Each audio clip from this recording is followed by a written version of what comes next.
You are my treasure. You are my treasure. Yeah, you are my treasure. You are my treasure.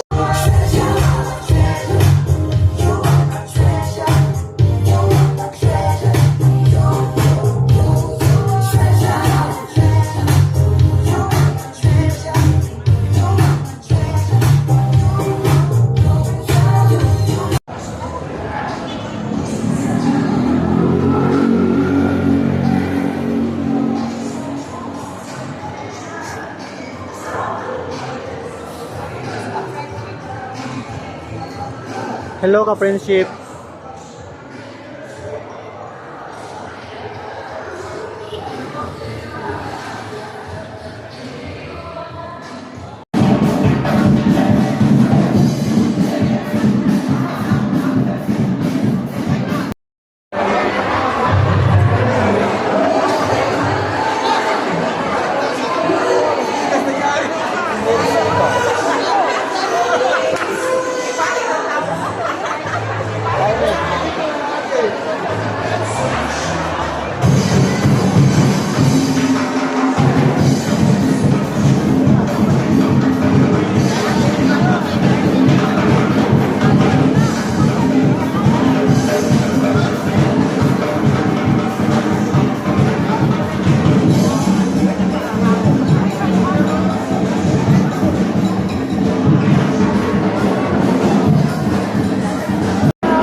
So, ladies and gentlemen, let us remain standing and start our program with the invocation given to us Monsignor Julius Perpetua. May nananilinig, ang ituwid at araw, kailan pa may matinig, tumanang araw na walang ating pagsinta. May mga api, ang namatay na dahil sa'yo. So, thank you. Let us all please settle down. So, good morning once again. And to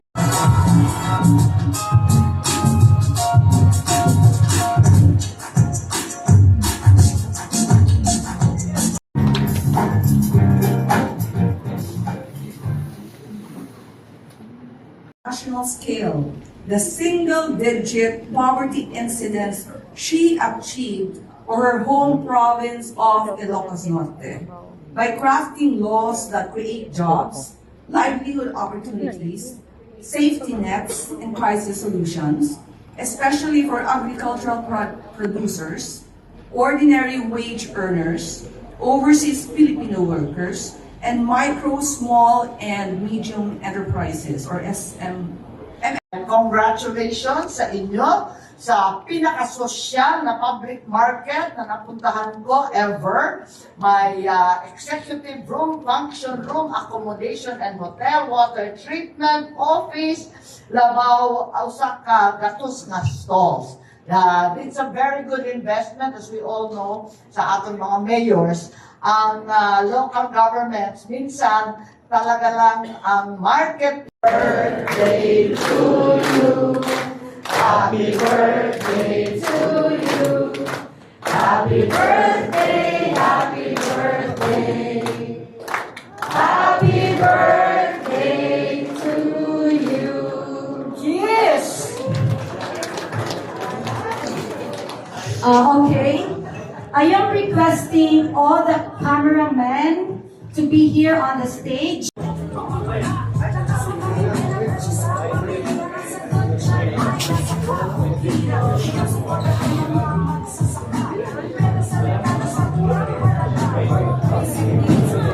Okay, so requesting all the mayors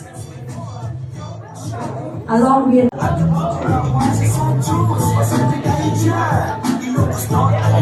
and governor.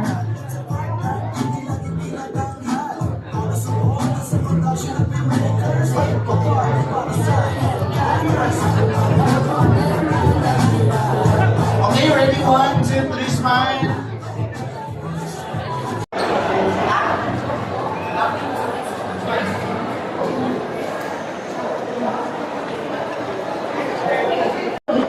Ang atong pinagandang mayor ang musulti kung introduce sa atong senador. So atong kakasipang sorry, not prepared. Ha? Ayaw buntag na pong kasabas.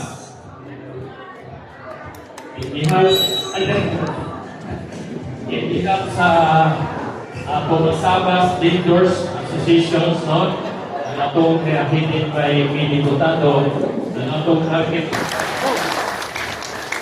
Ang first senador na ibisita doon sa market, no? Walay namin senador na ibisita sa atong lungsod sa Nawin. Hindi ko na sa atong mahal na gobernador, no? Ayaw ko ninyong kalinti.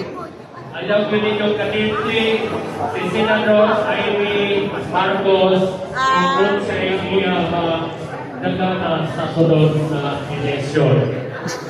Maugiri siya ang pinaka-proud na taga-Nawin.